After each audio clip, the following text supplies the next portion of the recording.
Magandang gabi po sa mga giliw na taga-subaybay ng programang Moments with God. Ako po ang inyong makakasama sa gabing ito, Sister Abigail Pascual, and we are in for another treat from the Word of God this week with our theme, Courage. For tonight, I would like us to focus on the topic, Courage in the Face of Pain. Man has a natural aversion for pain, for sufferings. Man does not want to feel any kind of pain. He will go all out to end his pain, to end his sufferings. Ginagawa niya ang pinakamabuti niya sa pag-aaral, sa pagtatrabaho, para iwasan ang sakit sa buhay, ang mga kabiguan at paghihirap sa buhay. But notice when Christ invited us to follow Him, He invited us in a life of suffering. He did not invite us in a bed of roses. Hindi niya sinabing sumunod kayo sa akin at kayo ay hindi na mahihirapan. Pansinin natin sa banal na kasulatan, ang pagsunod sa Diyos ay pagpili sa buhay na papasanin mo araw-araw ang iyong krus. In Mark chapter 8 verse 34 it says, "Then he called the crowd to him, along with his disciples, and said, 'Whoever wants to be my disciple must deny themselves and take up their cross and follow me.'" I'm sure lahat po tayo nakapanood na ng senakulo. Nakakita na tayo ng pagsasalarawan ng naging buhay ni Kristo dito sa lupa. So we have pretty much seen how it is uncomfortable, how inconvenient Christ's life was here on earth. Though for sure, those plays do not capture the real pain that Christ has went through, given that the call, the invitation of God to be His disciples is not a call for convenience. Those who follow Him, those who take heed of this call to deny themselves and carry their crosses, are courageous people. Courage is the ability to do something that frightens one. It is being fearless in the face of pain, or of grief, or of sufferings. It is being brave to do something that others won't do or take. So by definition, Christians, the disciples of Christ, are fearless people. Christians are courageous people, matatapang na tao, mga taong hindi takot dumanas ng hirap para kay Kristo. Sa aklat ng mga gawa na itala kung ano ang halaga ng pagsunod sa Panginoon. The first church followed Christ at the expense of their liberties, at the expense of their conveniences, and ultimately at the expense of their lives. That is why Christians are no longer strangers to pain. We are no longer strangers to sufferings. That is why we don't shy away from them. Hindi natin tinatakbuhan ang mga paghihirap. Actually, we embrace our pains. We carry our crosses. This is how a Christian perceive pain and suffering. Ganito ang pananaw natin sa mga pagsubok sa buhay. They are a part of who we are. When we chose to follow God, we chose to carry our crosses. We chose our paths to sufferings and pains in life. Even if it is hard and scary, we still chose to brave this kind of life. Remember, dear friends, being courageous, being brave is not the absence of fear. It is feeling scared, but you still choose to overcome your fear anyway. It is accomplishing something in spite of the fear that you are feeling. Bilang manlalakbay dito sa sanlibutan, kailangan nating dumaan sa iba't ibang uri ng mga sakit na mayroon sa buhay na ito. Ang buhay ay hindi puro saya lang. Walang buhay na puro tawa at saya lang. Even Jesus was not exempted from pain. While He was here on earth, all of us, no one is exempted. Everyone has to go through pain. Though we experience pain different from one another.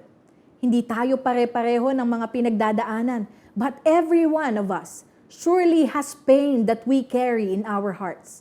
Some have physical pains, ang iba sa atin ay may mga karamdaman. Some of us have emotional pains. May mga pinagdadaanan tayo sa ating mga relasyon, sa ating mga personal na pakikipag-ugnayan sa mga tao. Some of us have spiritual pains. We do not invalidate the pain and suffering that others go through just because our pain tolerance is higher than them. May ibang tao po kasi na mababa ang pain threshold o mababa yung capacity nila to take pain. Kaya para sa atin, hindi masakit ang isang bagay, pero sa ibang tao, ikamamatay na nila ang sakit na nararanasan nila. Every pain that we are going through is valid. Kung ang pain natin sa buhay o ang pain ng isang tao sa buhay ay yung kanyang online classes, that is valid. We don't say na ang babaw naman yan. Buti ka nga nakakapasok sa school. Ibig sabihin may pambayad ka sa school, may makakain ka pa. Yung iba nga walang makain. Kung ang pain na nararanasan ng isang tao ay wala siyang hanap buhay, sa ngayon, hindi natin sasabihin na, okay lang yan, buti nga wala kang COVID. Ang mahalaga, kumpleto kayong pamilya. We also don't say to people, especially to Christians, na, wag kang malulungkot, Kristiyano ka, di ba? Dapat di ka nalulungkot. No. All pain, all suffering in life, whatever they are, no matter how small or big they are, lahat yan ay valid. Lahat yan ay nangyayari. They are existing. Being a Christian is not even an exemption to feeling pain. Our being a Christian, being a follower of Christ, does not exempt us from sufferings because we are still in this imperfect world where there are sicknesses and sufferings. We still live with imperfect people. That is why there are heartbreaks and pain. Christians are human beings too. Kung may pinagdadaanan ka ngayon, that is a part of our life. That is why Jesus Christ has experienced all kinds of pain possible in this life. He was heartbroken by the betrayal of his friends. He was hurt emotionally when he saw his mom crying for him at the feet of the cross. He experienced the physical pain that no one else has ever experienced. Nauhaw siya, nabugbog, nalatayan, sinugatan, lahat ng masasakit na bagay ginawa sa kanya, and ultimately, he died. If Christ himself has experienced that himself, what exempts us, his followers, from feeling that pain? From feeling pain the same way. So as Christians, if you are feeling pain, if you are not okay, it's okay. You are perfectly human. You are perfectly fine. Tao ka lang, and being not okay sometimes is okay. But in the face of this pain and sufferings, we need to stick to our core as Christians. Pains and sufferings in life sometimes blur our faith. They can blur our reason. We cannot reason in our minds because we are too much preoccupied with our situation. Tonight, let us be reminded of the truth of God that we can hold on to so we can stand courageous in the face of pain. Why should we stand courageous? Why shouldn't we back down and not give up in the face of pain and sufferings in life? First, because our pain has a purpose. People often say that Christians don't suffer, or at least they should not suffer. Ang mga Kristiyano daw dapat hindi nakakaranas ng hirap. The truth is, everyone suffers. Christians or not, we all suffer because we are still living in a broken, we are still living in an imperfect world. But as for us, when we see the meaning of our pains, when we see the meaning and purpose of our sufferings in life, we somehow find glory in it. Notice in Romans chapter 5 verses 3 to 5, not only so, but also glory in our sufferings, because we know that suffering produces perseverance, perseverance, character, and character, hope. Sufferings come in form of sicknesses, in forms of heartbreaks. They also come in the form of financial problems or problems with our relationships. They also come in form of persecutions in our faith. Iba-iba ang muka ng paghihirap. Pero ang sabi sa talatang ating binasa, ang ating mga paghihirap na ito ay may dalang kapakinabangan sa atin. Our sufferings produce perseverance, and perseverance produces character, and character produces hope. That is why we glory in our sufferings. We rejoice in the midst of our sufferings and pain that the world cannot understand. Bakit itong mga Kristiyanong ito, dami-dami ng problema, masaya pa, parang walang iniindang kahirapan. Because the reason is, we know the purpose of our pain. That our pain are not meant to destroy us. Ang sakit na nararanasan ay nagbibigay sa atin ng pag-asa, bumubuo ng katatagan at katyagaan sa atin. We see our sufferings in the light of God's Word, that our pain has a purpose. They do not just happen in our lives randomly or accidentally. We take pain as God's message to us. Pain comes to teach us maturity, to teach us patience, to teach us things that happiness cannot. Pain refines us. Notice in 1 Peter chapter 1 verses 6 to 7, in this you greatly rejoice, though now for a little while you may have had to suffer grief in various trials, so that the proven character of your faith, more precious than gold, which perishes even though refined by fire, may result in praise, glory, and honor at the revelation. Ang mga pagsubok pala ay naglalabas ng pagiging totoo ng ating pananampalataya. Kung paano ang ginto ay lumalabas lamang ang kanyang halaga kapag siya ay dumadaan sa apoy. Fire eliminates impurities. It eliminates dust. Kaya ang ginto kapag dumaan sa apoy, naaalis ang mga latak, naaalis ang mga marurumi sa kanya at lumalabas ang tunay na halaga ng ginto. Nagkakaroon siya ng value kapag nawala na ang mga impurities sa kanya. Kaya ang mga mananampalataya sa gitna ng mga pagsubok ay higit na tumitingkad ang ating patotoo. Higit na tumitingkad ang ating mga pananampalataya. Also, our pains humble us. They make us realize that as humans, we have a breaking point. Sometimes when things are all good, sometimes when life is easy and always happy, we tend to forget God. Nakakalimutan natin ang Diyos. Nakakalimutan natin tumawag sa Diyos, di po ba? Masakit na katotohanan yan na parang kapag may problema lang tayo, kung pwede lang gibain ang pintuan ng langit ng ating panalangin ay ginawa na natin. We see the stark contrast of how we see the value of God's help when life is okay against when life is troublesome. That is why pain reminds us that we are still human beings. We still need God in our lives. Hindi natin kayang mabuhay ng tayo lang.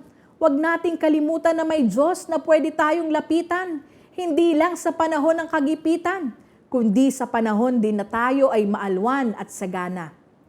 Our pains as Christians are not without purpose. That is why we do not lose courage in the face of pain, because we know that our pain produces in us character that cannot be taught by happiness and teaches us lessons that God wants to communicate with us.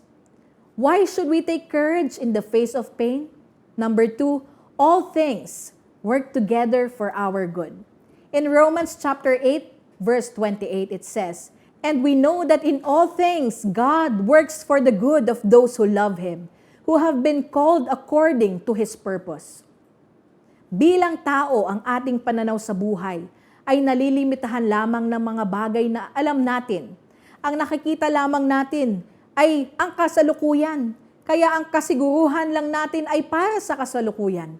We do not know what the future holds. That is why no matter how we plan out our lives, we cannot always be sure if they will happen. Because we do not hold, we do not know, we cannot control what lies ahead in life. At kung ang mga pangyayari sa ating buhay ay hindi nangyayari alinsunod sa ating mga plano, nasasaktan tayo, na bibigo tayo. Walang taong nagplano na siya ay magkasakit. Walang taong nagplano na siya ay mamroblema sa pera, sa kanyang mga kaugnayan, sa kanyang mga mahal sa buhay. Walang nagplano na ang buhay nila ay magkaroon ng maraming problema o siya ay mabigo. We feel pain because we are not ready for the eventualities in this life. Because again, as human beings, we never know when problems will come. We never include them in our plans. But the Bible reminds us that all the things that happen in our lives, good and bad, are all working for our good. Ang lahat ng mga sakit na nararanasan natin sa buhay ay para sa ikabubuti ng mga taong nagmamahal sa Diyos. May tatanong natin, paano naging mabuti ang makaranas ng sakit? Paanong naging mabuti ang masaktan? O makaranas ka ngayon na parang ng sakit na ikamamatay mo na? Pansinin natin sa Jeremiah chapter 29:11, ang sabi ng Panginoon, "For I know the plans I have for you, declares the Lord, plans to prosper you and not to harm you, plans to give you hope and the future." Ang Panginoon pala ay may plano sa bawat isa sa atin. Plano na magdadala sa atin ng kaginhawahan, ng kabutihan, at di ng kapahamakan. Walang ginagawa ang Diyos sa buhay ng mga taong nagmamahal sa Kanya ng mga bagay na ikasasama nila. That is why if we love the Lord, we are rest assured that these trials, the pain that we are going through are just a small part of His great plan for us. Bilang tao kasi hindi natin makita ang buong plano ng Diyos. Ang nakikita lang natin yung nakikita ng ating mga mata, yung nararamdaman ng ating mga senses. Dahil tayo ay nalilimitahan lamang ng mga bagay na alam natin at nakikita natin. Kaya nga tayo ay may pananampalataya. In Hebrews chapter 11 verse 1 it says, "In faith, although we cannot see, we have confidence in what we hope for and assurance in the things that we do not see." That is why we do not let our pains defeat us, because we trust in the unseen plan of God that is meant for our good, that is meant for our prosperity and not to harm and destroy us. Ang plano ng Diyos ang pinakamabuti because He knows all things. He is an all-knowing God. He knows what will happen in the future. We entrust to Him our lives because He knows better than us. That is why in the face of pain and sufferings in life, we do not lose hope because we still have something to look forward to. Mayroon tayong kinabukasang iniintay. Mayroon tayong kinabukasang hinaharap. We are looking forward to the unfolding of God's plan to happen in our lives. Sometimes, pain is just a precursor of the great things that are waiting for us. We only need to trust God and His plan for us. And last but not the least, we have courage in the face of pain and trial because the Lord is with us.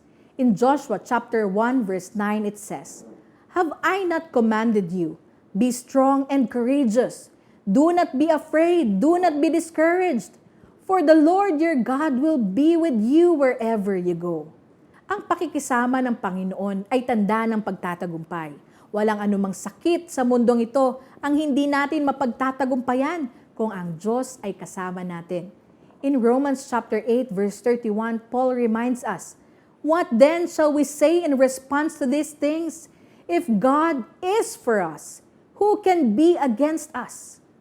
What real hurt can this world, can the devil or all his instruments do to us by all our sufferings and pains?" Ano ang magagawa ng mundo? Ano ang magagawa ng kaaway upang tayo ay gupuin? The world may be against us, even the full force of the power of darkness go against us. All their power to destroy us is taken away by Christ. God is more mighty than all our foes, and He can defend and He can save us. The Lord is on our side. What can man, what can any lesser power in this world have against us?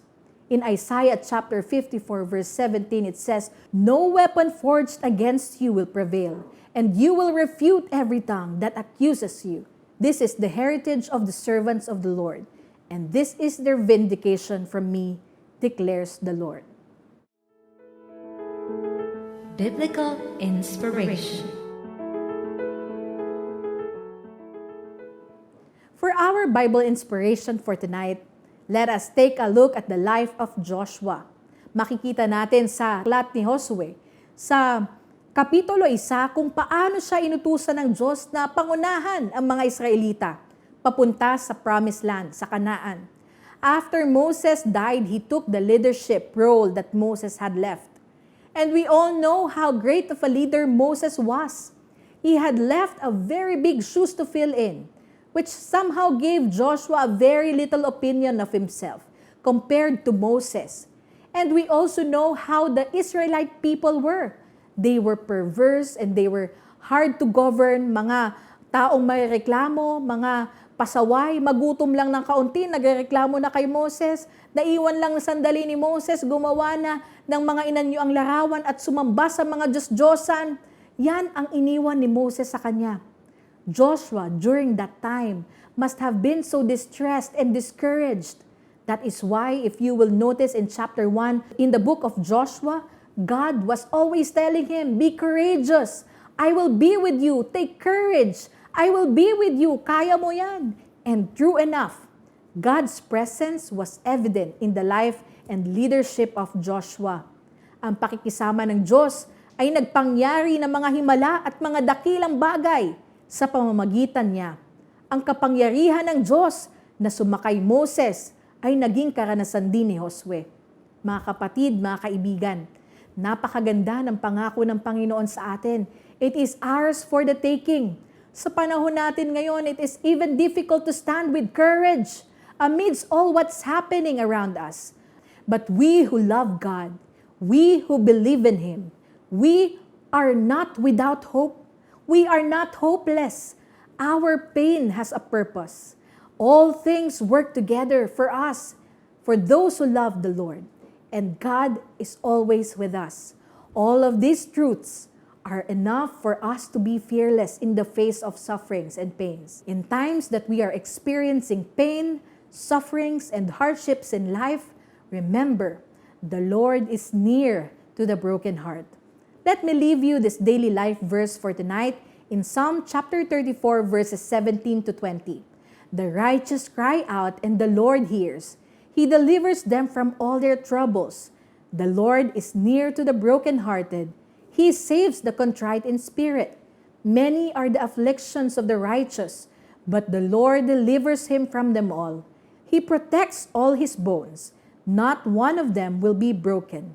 Ang matuwid ay nagsidaing at dininig ng Panginoon at iniligtas sila sa lahat nilang mga kabagabagan. Ang Panginoon ay malapit sa kanila na may bagbag na puso at inililigtas ang mga may pagsisising diwa. Marami ang kadalamhatian ng matuwid, ngunit inililigtas ng Panginoon sa lahat. Friends, being courageous does not mean not getting tired. It is only but human to get tired from all our struggles. We can always cry to God for help.